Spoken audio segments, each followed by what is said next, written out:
chivalry is this kind of really fragile thing, especially like nowadays, because sometimes I was literally just thinking, I feel like sometimes if you're too chivalrous, women nowadays take that as you being a bit soft or being a pussy, basically. Moist, you mean? Or moist, yeah.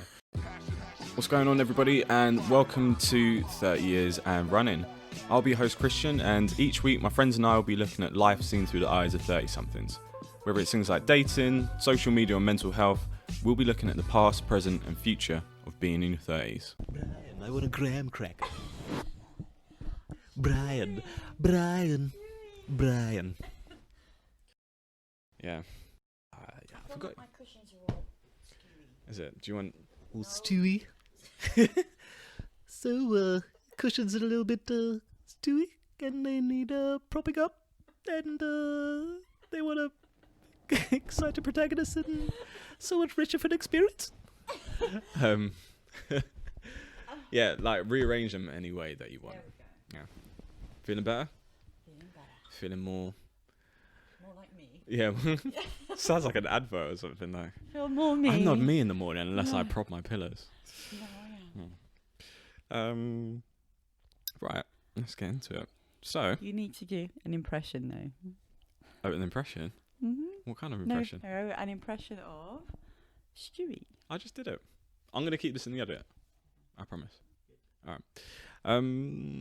Welcome back to 30 Years and Running.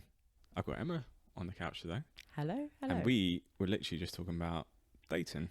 So that was part one.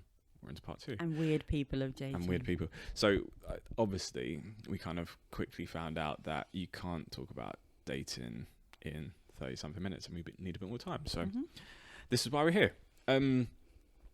So we picked up with the crazy guy beating the shit out of some kid in South Who Kensington. I met in real life and not Who on you an met app. in Real real time. life, in real time at Carnival. Yeah. But we did start talking about online dating to start off with. And we started with Plenty of Fish, but then obviously there are other dating apps Quickly around. realised that there are a few other apps on the market that all offer Yeah. a different experience. Yeah. So I suppose Tinder, Bumble, Hinge. Have you been on all three? I have been on all three. Have you? Mhm. I say that like I haven't been on all three as well, but And have you any been on- favourites? No. No, What about, so if you had to do like snog, marry, kill. Is it snog, marry, kill? Snog, marry, avoid? Have you not heard that before? No. So if you had, okay, let's do snog, marry, kill. So if you had to, oh, you don't look that that excited about it. No, because, right, Yeah, let's hear it. I've just been a bit underwhelmed by all of the apps. Yeah. You know. Hinge, as I said in our break, is full of quite unhinged people, and I do laugh about that. Yeah. So Hinge for me is probably, out of those three, it's probably the best. In terms Because of what? I like I like two things on Hinge. So one, I like that you can see who's liked you without having to pay for that. Secondly, I like the fact that you can like people's, they answer questions on Like there. their comments and their Yeah, answers. so you can like their Yeah. comments rather than just their pictures. Them, yeah. So yeah, I like Okay. Hinge both based on those two things. Mhm. Bumble, I dislike Bumble, I don't like Bumble. and I'll I explain think why I dislike Bumble. You start. I don't like the premise that you have to contact the man first. So, hold that. We're going to get into that. Hold the line, caller. We're going to get into that. You're actually a neek as well. Do you know that? A neek? Please tell me. Oh my God, like What a does nerd. this mean? Like a nerd. You're from Lewisham. You should know this. I'm not from Lewisham. You're a Lewisham For the record, girl. people, I lived in Blackheath. I did not live in lived in Lewisham. Lewisham. No, I didn't. What was your closest train station? Lewisham. There you go. Doesn't mean that I lived What, were in you Lewisham. SE4? No. What was it? SE3. Lewisham. Blackheath. Lewisham. Lewisham's SE13. What is your nearest shopping centre?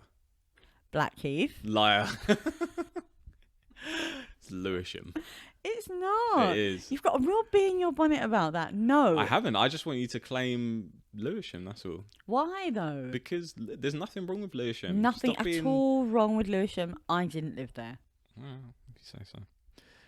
Anyway, you were No, saying... in fact, I was equidistant between Lewisham and Blackheath Oh, train bore station. off. Stop it. Bore off. Yeah, bore off. You were closer to Lewisham Was than not. Blackheath.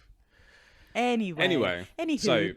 So, yeah, Bumble, we'll talk about that in a second because I think that raises questions about Chivalry and whether it's alive or not. Chivalry. Yeah. But yeah, Bumble's a bit of a weird one for me as well because women have to make the first move. The guys are inherently lazy on there. Yeah, I just don't think that solves what I don't understand what problem that solves by having the women go first. I think it's supposed to Supposed to make the women feel more empowered. in control and empowered, but what it's produced is a whole set of very lazy men. Yeah, that's all it does. Is Yeah. they just accept that the woman's going to make the first move. Yeah. So But even beyond that she's don't- going to keep driving that conversation. yeah, so I don't know how that makes it like women feel empowered. I Yeah. suppose is my question. I agree wholeheartedly with you. And just as a bit of an aside to that as well, I think a lot of women I know don't even like making the first move anyway, even though the mechanic on Bumble is set up that way. So I just think there's a flaw to Bumble on the a few logic different, behind why on a they few set it different up. levels. Yeah.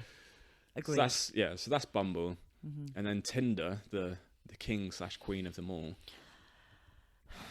I mean, Oh, that's a big sigh. I was on there years ago, so I would imagine it's changed a lot since then. No, is it still a bit of a cesspool of Yeah, I mean, it does. It's very Ronso. It does exactly what it's designed to do. It's still swipe right, swipe left. That's it. There's nothing more to it. It's just you. But I know people who've met like their like husbands and wives on there. Yeah, or so their current boyfriends or girlfriends. yeah, so like two of my friends like Matt and Trudy, they met on there, and they were supposed to be getting married this year, but yeah, they're getting married next year. So when I was supposed to be going to Cyprus, it was supposed to be for their wedding. Okay. And when I was supposed to be going to Ibiza, it was for his stag. So like they've had some joy in Tinder as well. So yeah, it's just I think Tinder is like the lightning rod for like a lot of dating apps, but I actually think it's quite justified, to be fair, because it's just pure. It's pure. You just swipe right, swipe left. There's no liking of profiles. There's no women, at least attempting to empower women by getting to go first. It's just no frills. But in a way, I suppose it's kind of because it wasn't the first dating app, but it was the one which really kind of, I was about to say set things alight, but I was playing into the hands of them being called Tinder anyway. But it's the one that was really big anyway. Yeah.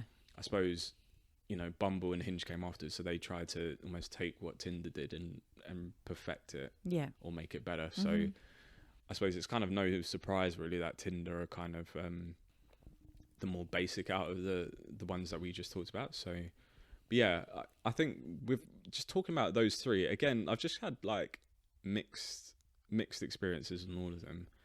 None of them is like dramatic as Roadman from Carnival, but yeah, I just think like I said before, like it's a bit of a minefield with online dating, and you kind of, as long as you're kind of prepared or you've got your mind set in terms of that it's going to be a bit of a bum fight in terms of you're all in amongst like thousands of other people who you're competing against. But I think that's a really quite important point, because even though you've got more choice online, I think that kind of speaks to what's happening offline too, because we nowadays have more choice in everything. True.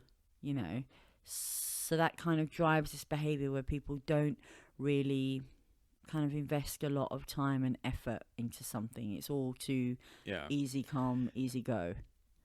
Yeah, it's a bit of a kind of a it's like a microcosm of our society where it's just like we want it now. Yes, it's quick, it's fast. If something happens, then Yeah. Next. Whereas I suppose beforehand, Mm. maybe not so much in my day, but maybe in your day.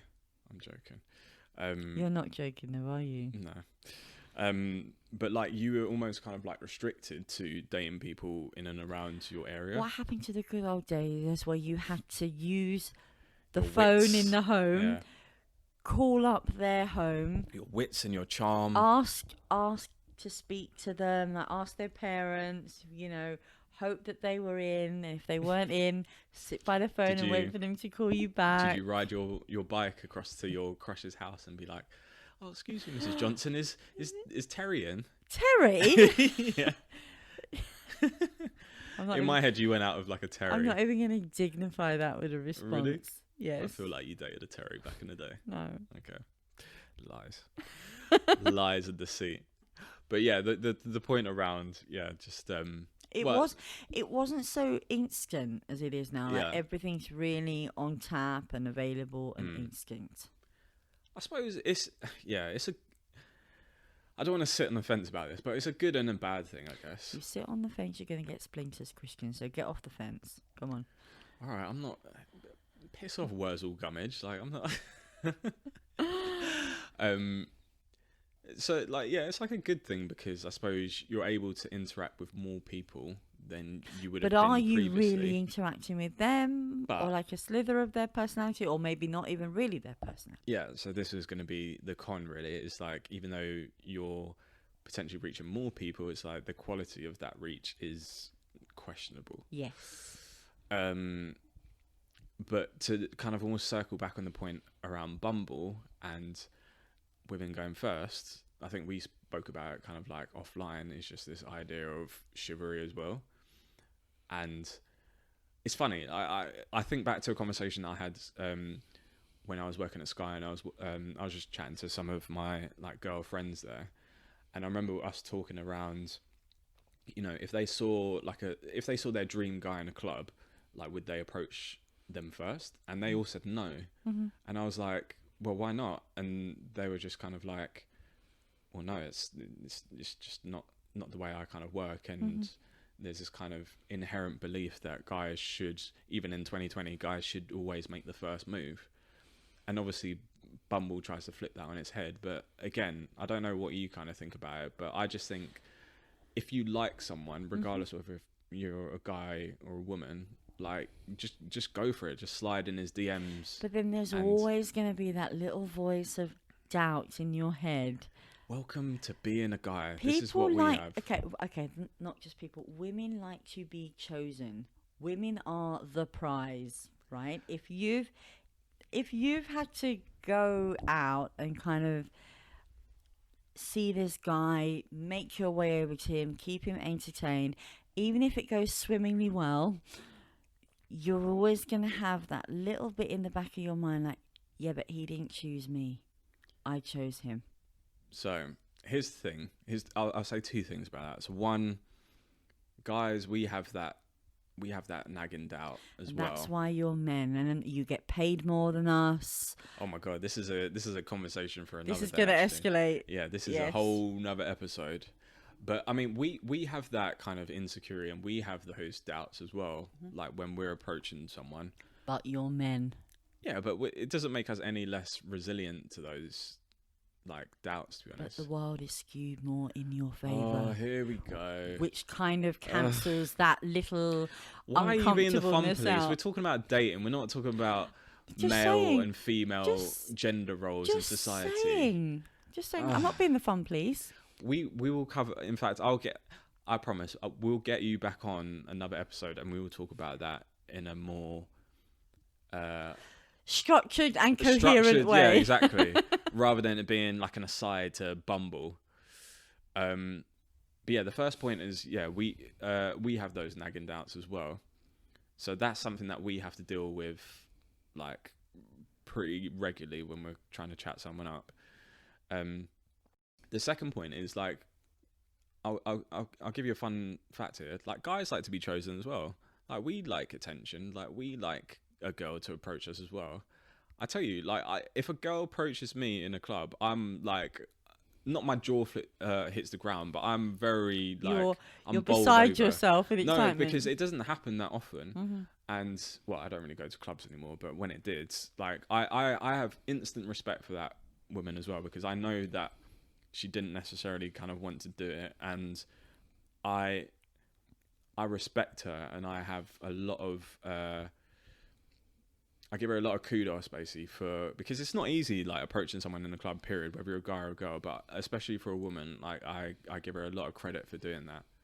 And I'm like, instantly, you've got my attention, is the way I put it. So like I say, my point is like guys like to be approached, guys like girls sliding in your DMs within reason. You like girls sliding in your DMs. Piss off. Not just me, just I think any guy, like I say, within reason, like guys, my point is like guys like being approached as well, and we like getting chirped. Okay. I Sounds like you've got a lot to... I can't say in my limited experience that I've ever really heard that. Guys are the hunters, ultimately. If you take that hunt away from them, where is that going to end up?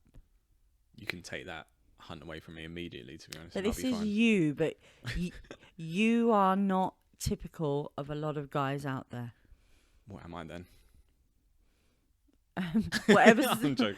the opposite to typical I just wanted to is, see you swam. whatever the opposite to typical is atypical. Yeah. No, I'm joking. That's I just wanted to see are. you swam. No, I genuinely think if you ask a lot of guys, like if they liked an attractive woman coming up to them and chirps them, they would be like, yeah, that's great.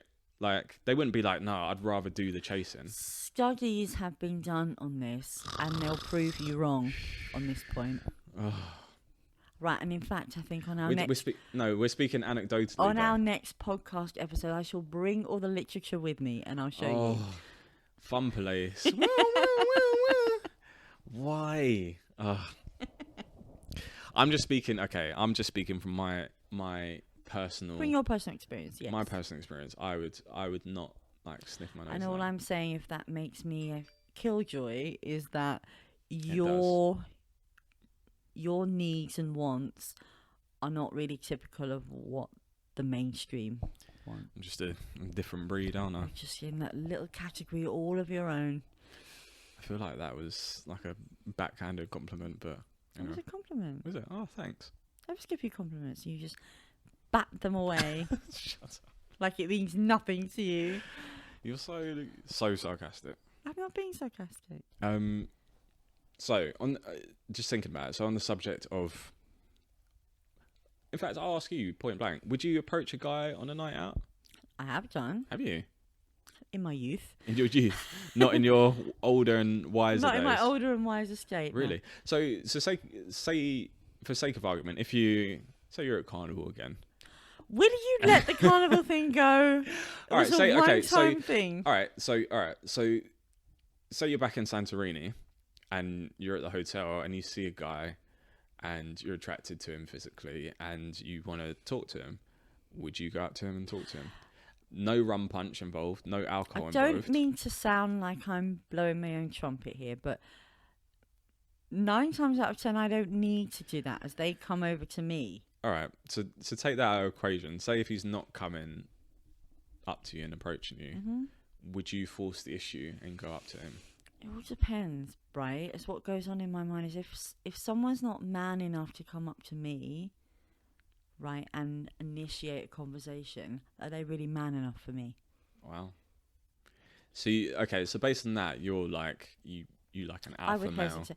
Yes. Okay. Yeah. What if he's okay? Let's tweak the variables a little bit. So what if he just hasn't spotted you? Maybe he's working. So he's fixated on something else. But you've obviously clocked him. What then? How rude. Then I don't want to know anyway. Oh, for God's sake.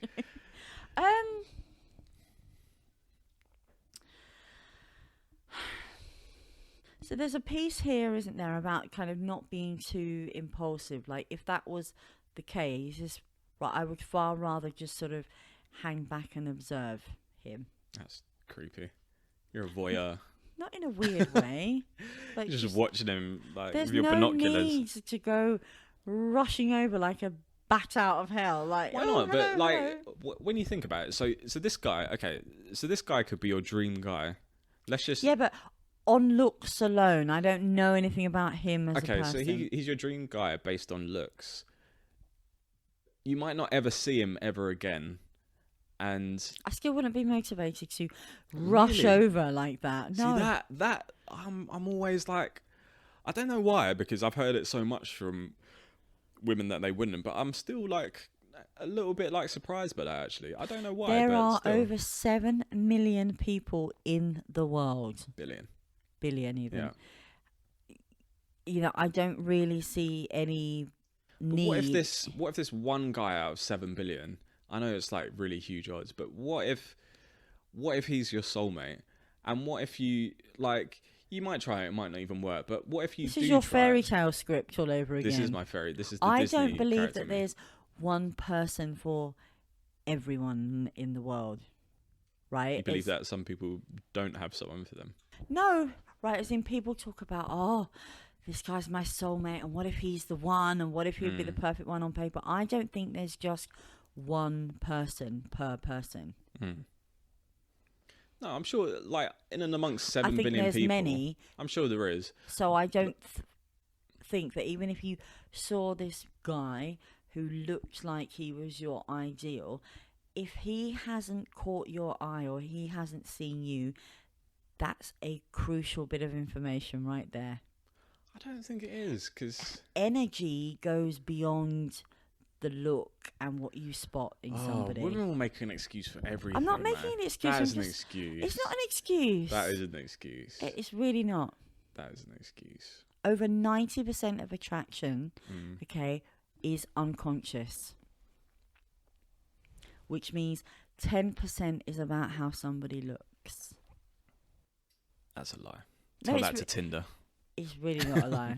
Not a lie.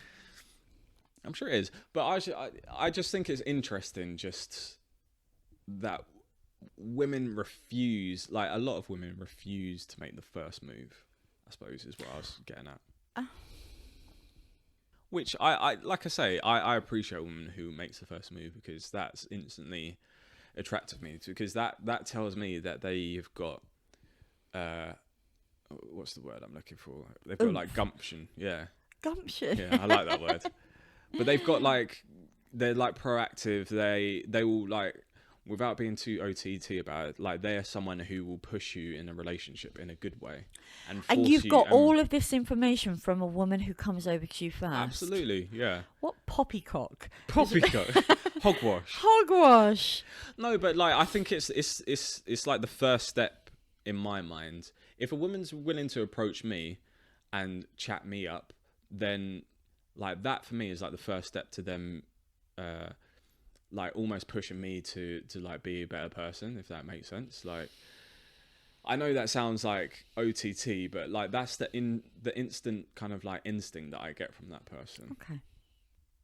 And it's not really my I said role that right in a now to break that. condescending way as well, I'm but- not trying to be condescending, but I don't want to launch into a bit of an analysis of you and why that might be. So I'm just going to say... psychoanalyze me?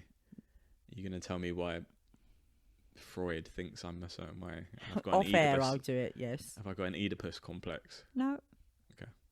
Oh, that's a very short note. I'm in Stop trouble now. reading into my words. I am. I'm in trouble now. You're going to psychoanalyze the shit out of me, which worries me. But anyway. Love it. I don't think I do, to be honest. I'm not going to analyse you, but Okay. I'm just going to say I think that comes from your perspective, and something else might be at play there. But that's all I'm going to say. Oh, all right, fair enough. Okay, another scenario. So, going out for dinner, first date. Who pays? First date, Yeah, first he date. pays. He pays. Okay. Second date. Who pays?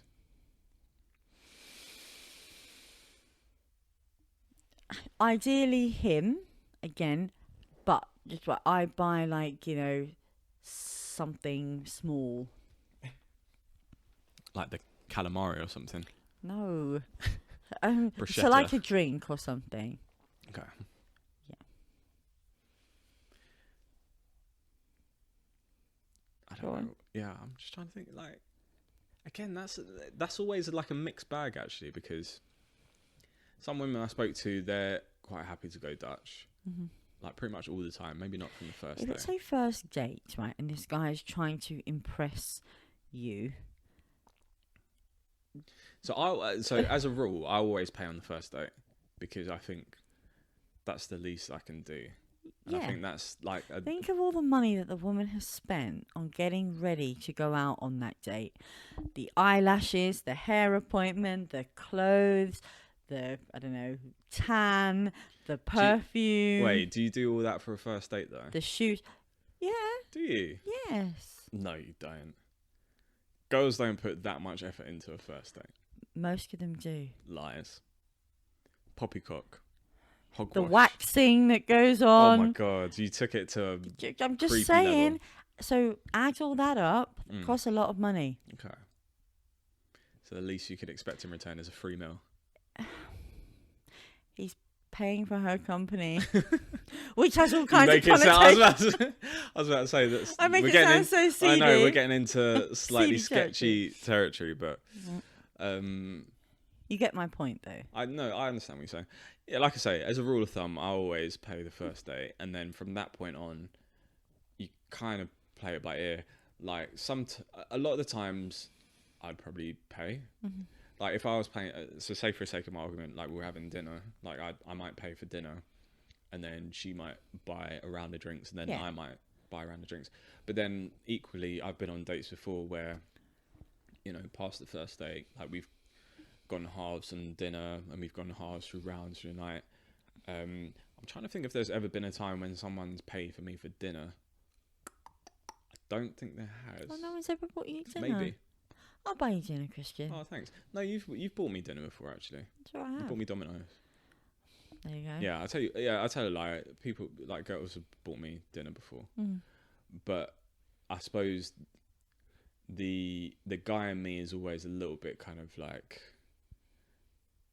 not. I don't want to say my ego's bruised, but it's always a bit of a funny feeling, like when you get bought dinner. It's or how you're something. raised as well, right? A little bit. I think maybe it's a little bit of raised. Maybe it's just like programmed into guys to feel a certain way when they feel like, again, I don't want to be too OTT with it, when they feel slightly emasculated with Well, the that's act what it of, boils down to, I it think. does, but it's when you kind of think about it, it's like complete. It's not emasculation at all. It's like, I know the guy is It's the supposed to be chivalrous thing. yeah. to I know do. the guy is supposed to be the breadwinner and he's supposed to provide financially, etc. But I just think that the act of buying Domino's or some other kind of dinner is just it's not that deep. Sometimes No, a it's cigar. not. Sometimes a cigar is just a cigar. Is what I'm trying But to say. if it's the early days of being with a person, and that's the time where you put your best self in. So if you've got issues about paying, or who should pay, or no, I paid last time and then you have to pay, if that's coming up like kind of early days, then I And they're a think dick. there's going to be an issue. Yeah, not even on a dating kind of tip. If people are asking you to pay them back and stuff like that, then yeah. Run. run, Run for the hills. Yeah, Run. lock them off immediately. But, Yes. yeah, chivalry is a bit of a funny thing, I guess, isn't it? Chivalry's nice. I can hear some kind of squeaking. Is Yeah, that I a heard mouse that in as your well. radiator? No, it's not. I think it's again, this is a bit of a tangent, but there's definitely some foxes like out there who get, I don't know if it's fighting or they're having sex or both, but they're pretty loud. Rough sex It's- outside in Oh my Croydon. god, you're weird, man. Rough fox sex in Croydon. Yeah, that's a bit gross, but no. Anyway.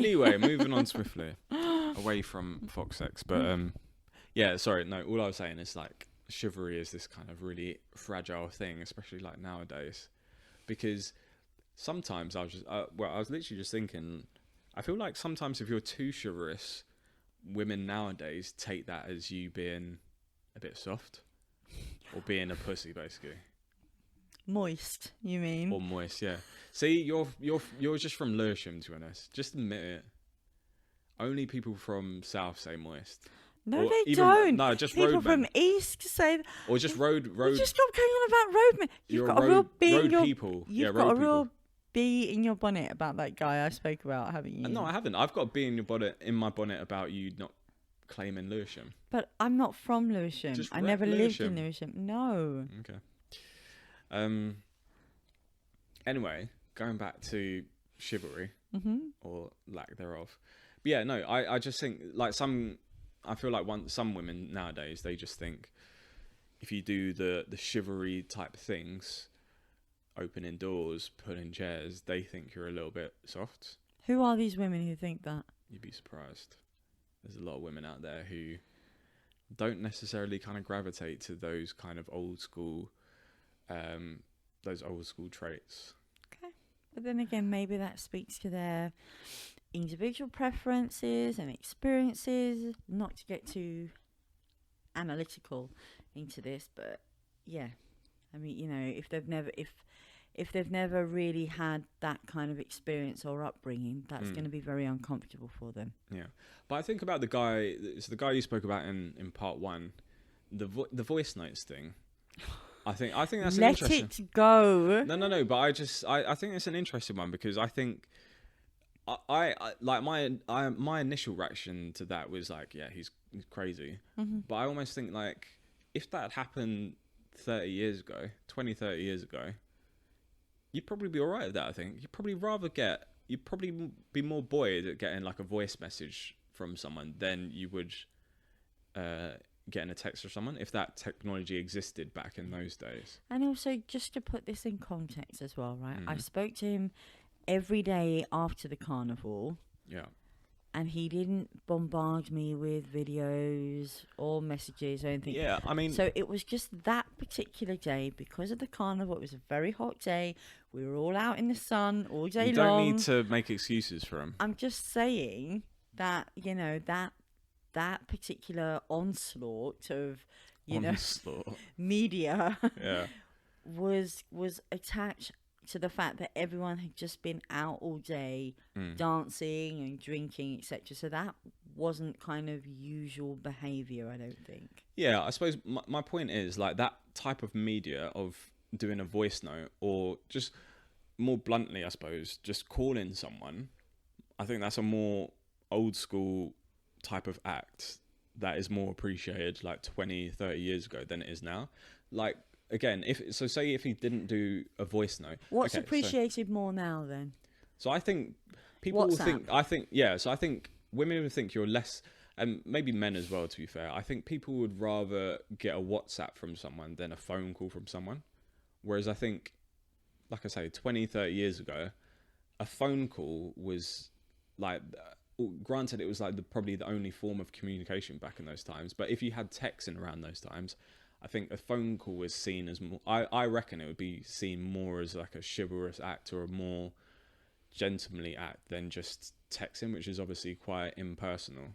Whereas I think nowadays. But context is key here as well, right? If you've just met a person, right, and they're randomly like trying to call you, obviously that evokes feelings of awkwardness in people. But if you've had a kind of run up into that phone call where you've been texting a little bit and you know a bit more about each other, that phone call would be easier. But like take the texting out of the equation. So if so basically 20 years ago, if you phoned someone, say for sake of argument, 20 years ago you could text as well as call, and then obviously nowadays you can text as well as call. I think 20 years ago, if you just called someone, it'd be fine. But if you do it now, and the scenario is exactly the same. Say if you just met them on a night out and you called them like the next day, 20 years ago, I think that'd be fine. If you did that now, if you called someone after a night out, I think you'd be seen as a psycho. Am I wrong? I think psycho is a bit harsh. You might be seen as slightly keen. Yeah. But maybe not psycho, but just like someone who is a bit weird. Psychotic. Like the red flags would be coming if you're sending voice. What kind of women are you interacting with?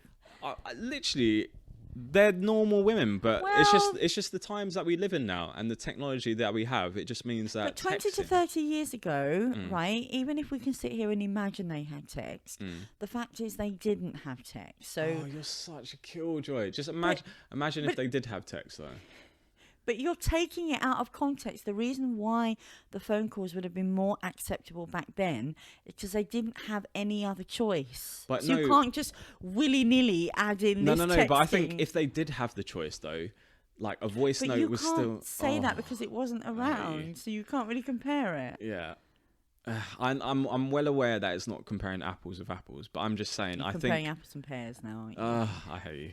I just think, like, back in the day, chivalrous acts were more kind of personal, and I think it's part chivalrous acts were more common and normal back then, which is why now there's this whole cultural onslaught of it's cool to not talk to people, or it's cool to be really kind of aloof. Which is why I think a phone call would be more revered back in the day, because it's just more upfront, and it's more... It was their only option.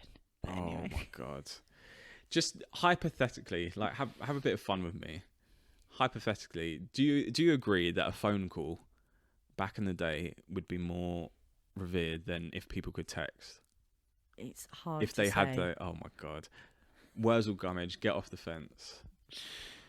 You're the one who sits on the fence with big splinters. Pick a side. No. I'm saying I'm picking a side. I'm saying voice notes or voice conversations back in the day, they would definitely be, if texting was around, they would be a lot more appreciated. Actually, than back texting. in the day, it would be a handwritten letter that would be more revered. Or even a handwritten letter. I would love to get a letter. No, you wouldn't. I would. You'd think he's a psychopath. I would love a guy to like sing at my window. No, or you chuck wouldn't. stones up. See, this is the Yes, I thing. would. You Yes, I say would. that, but if the guy from Carnival turned up outside your not flat, him, and not like a random person that I don't know. Yeah. So one of my friends posted a story from I think it was like the Metro or something like that, where a guy met a woman at a park, and then she apparently, like, they were having like good conversation and everything like that, and they exchanged numbers, but apparently the woman gave him the wrong number, and so to try and track her down, like they'd obviously talked about what road she lives on.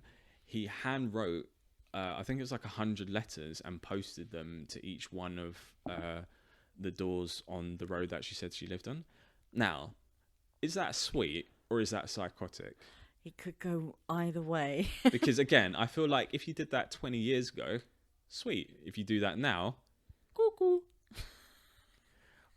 But that's just my opinion. But I think that's But this opens a whole Pandora's box of questions for me. So let's hear them. What are those questions? Did she give him the wrong number accidentally or on purpose? This is what we don't purpose? know. We don't know. But okay, say for sake of argument, like she accidentally gave him the wrong number. Does that make it right to post? And I repeat, handwritten notes as well. As in, he wrote slightly different messages on each of those 100 messages, or each of those different letters. Think of the effort that's gone into that. Even if he is batshit crazy, think of the effort that's gone into that. Batshit, but like he's still batshit crazy. Even though, would you rather have a guy who's batshit crazy but actually, crazy people would give up halfway through that task. So I think we can assume he's not crazy. I think crazy people would. They would go off and do more crazy stuff or something, I think. Oh, I think that's sweet. Thanks for watching 30 Years and Running. Please subscribe, comment and share. See you next week. Peace.